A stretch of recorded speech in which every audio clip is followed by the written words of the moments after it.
Hello and welcome to the Best of EASD 2025 series hosted by the EASD Early Career Academy. My name is Simon Dreher. I'm a junior group leader in Tübingen, Germany, and a member of the EASD Early Career Academy committee. In this series, young researchers and clinicians from across Europe share their personal highlights from this year's EASD annual meeting. Today, we're joined by Sindre Lee-Ødegård. He's a medical doctor as well as a senior researcher at the University in Oslo, who will introduce his highlights from insulin resistance to heart health. Sindre, the stage is yours. Thank you very much. I'm very happy. After I attended the EASD, it was almost 300 lectures each day, and that's enough learning for a lifetime. But now I'm just going to show you some of my highlights that really made an impression on me. So I want to talk about personalized treatment and insulin resistance affecting the entire body, new medications, and most importantly, we must remember that diabetes is not just a medical condition, but something that people have to live with every day. The first lecture I want to talk about is the one by Professor Andrew Hattersley. He delivered this year's Claude Bernard lecture. He has dedicated his career to monogenic diabetes, MODY, and neonatal diabetes. He shared a story that truly illustrates the power of precision medicine. A little boy was diagnosed with type 1 diabetes and treated with insulin. But despite treatment, he did not develop normal motor or cognitive functions. The parents saw their son struggle without understanding why. Hattersley performed a genetic test. It turned out that the boy didn't have type 1 diabetes, but neonatal diabetes, caused by a mutation in genes for potassium channels in the beta cells. The treatment? Simply sulfonylurea tablets instead of insulin injections. And the result was remarkable. Neuromuscular development improved, muscles became stronger, coordination improved, cognitive functions developed. At 7 years of age, the boy finally said his first word, Mom. This is precision medicine in its most concrete form. The right diagnosis leads to the right treatment. And the right treatment can change life. Exeter, his lab, they have now tested over 30,000 samples from 109 countries and identified 29 genetic subtypes of diabetes. And they also created this web tool down there, so we clinicians can calculate the probability of monogenic diabetes and identify who should be tested. And then I want to talk about insulin resistance, and it's not just about blood glucose. So I'm going to say something controversial. Elevated blood glucose is just a symptom. The underlying cause for type 2 diabetes is insulin resistance. Insulin resistance is far more than a metabolic defect. We know the direct effects: reduced glucose uptake, increased hepatic glucose output, and the increased lipolysis. But the indirect effects via hyperinsulinemia are equally important. High insulin levels can lead to sodium retention and hypertension, increased VLDL production and dyslipidemia, endothelial dysfunction and atherosclerosis, and also a pro-inflammatory state in the body. Insulin resistance is associated with at least 31 different diseases, far beyond the classic cardiometabolic conditions. And then important insight is from our lab actually, is that insulin sensitivity differs between tissues. And there's large ethnic differences. We showed here that women with previous gestational diabetes, they have primary muscle insulin resistance, while Nordic women, they have hepatic insulin resistance, and South Asian women, they have adipose tissue insulin resistance. And this has implications for treatment. If you have muscle insulin resistance, perhaps physical activity is the best treatment. But if you have hepatic insulin resistance, maybe you should try another approach. And also, insulin resistance affects the brain. Cerebral insulin resistance is associated with cognitive decline, dementia, and worse outcomes after stroke. And in regards to insulin resistance, I think all doctors have had patients with type 2 diabetes using all types of medications, but doesn't really reach targets. And Ralph DeFronzo, he's a legend in the field.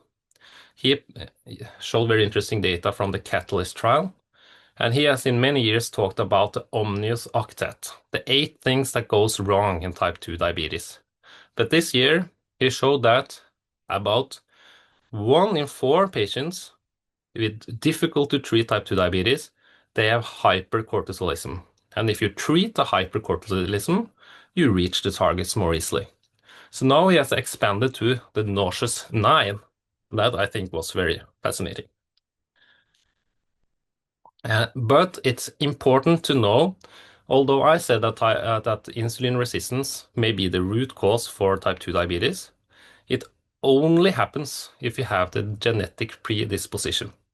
These here are Norwegian data showing that if you have the genetics, then the prevalence of type 2 diabetes increases. But if you don't, there's no increase in type 2 diabetes prevalence. So it's not only insulin resistance, it's also genetics. And I want to say just a few words about prediabetes. It's not actually a disease, but it's very interesting as a risk factor. But what's shown here by Catherine Pop is that if you diagnose prediabetes solely on HbA1c, it doesn't tell anything about future health outcomes. So we shouldn't screen using HbA1c only. However, if there's young persons with prediabetes, no matter what, they should get more focus.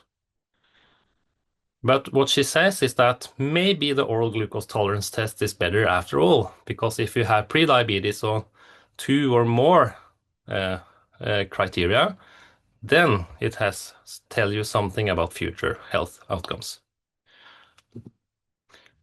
Yeah, at the EASD, there was of course a lot of talk about the new GLP-1s, and this Surpass CVOT trial is very interesting. It's the outcome trial for tirzepatide in type 2 diabetes patients. And the previous study using dulaglutide was the Rewind study showing an effect on cardiovascular outcomes. And the Surpass now shows that tirzepatide is equally good. It's not better, it's not superior, it's non-inferior. And in addition to that, we do see that tirzepatide reduces more HbA1c and more body weight than dulaglutide. So there is perhaps an extra effect of this twincretin effect, the GIP and the GLP-1 effect together. Another interesting session was about orforglipron. It's the new small molecule GLP-1 from Eli Lilly.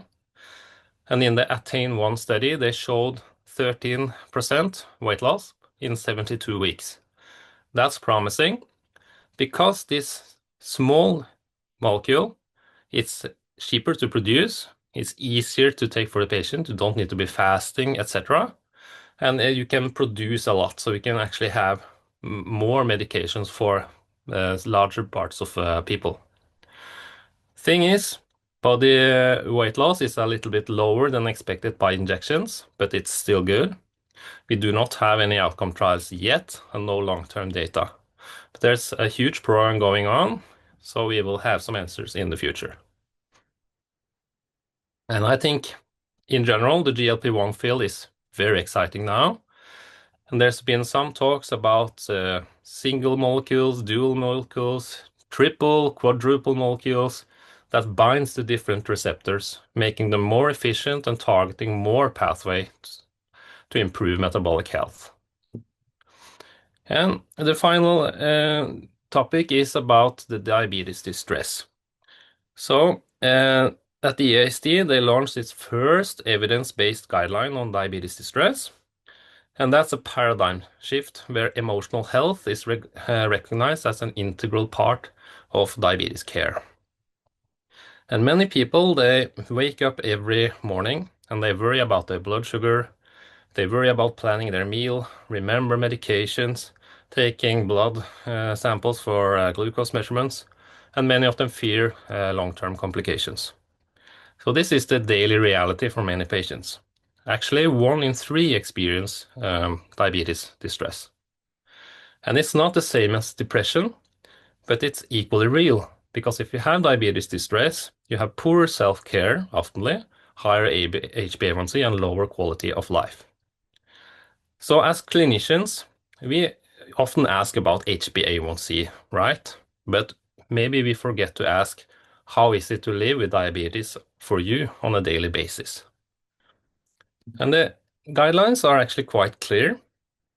We should ask at every visit open-ended questions, and using validated screening tools like the PAID and DDS questionnaires. And we should acknowledge the problem and try to normalize it. And it is actually interventions that is proven to work, like psychological interventions, cognitive behavioral therapy, mindfulness, etc. And also using a CGM can reduce distress and also the fear of hypoglycemia. And using motivational interviewing also shown to have an effect. The bottom line is that emotional health also leads to glycemic control. So the key point here is that diabetes distress is common, it's real and reversible.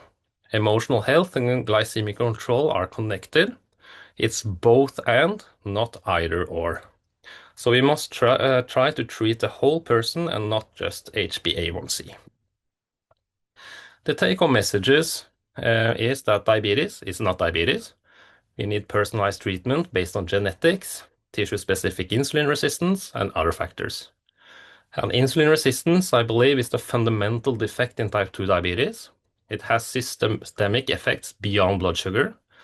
We need a tissue-specific approach, but we need to look at the genetics as well, and keep in mind maybe some patients have hypercortisolism. In regards to prediabetes, we should focus on the young, and we should not trust HbA1c alone, maybe more oral glucose tolerance tests. When it comes to GLP-1s, it's about weight, of course, and blood sugar, but it's also about health, heart health. The twin-incretin effect with tirzepatide is very promising, and we should always evaluate these cardiovascular outcomes when it comes to new types of drugs. Diabetes distress is common, is real, and is reversible. We should treat the whole person, because emotional and physical health, it's both and. My closing message is, the future is personal, holistic, and based on mechanistic understanding of diabetes. Thank you. Thank you very much, Sindre, for sharing your personal EASD annual meeting highlights with us. And to everyone else, stay tuned for the next release of our Best of EASD 2025 series, hosted by the EASD Early Career Academy.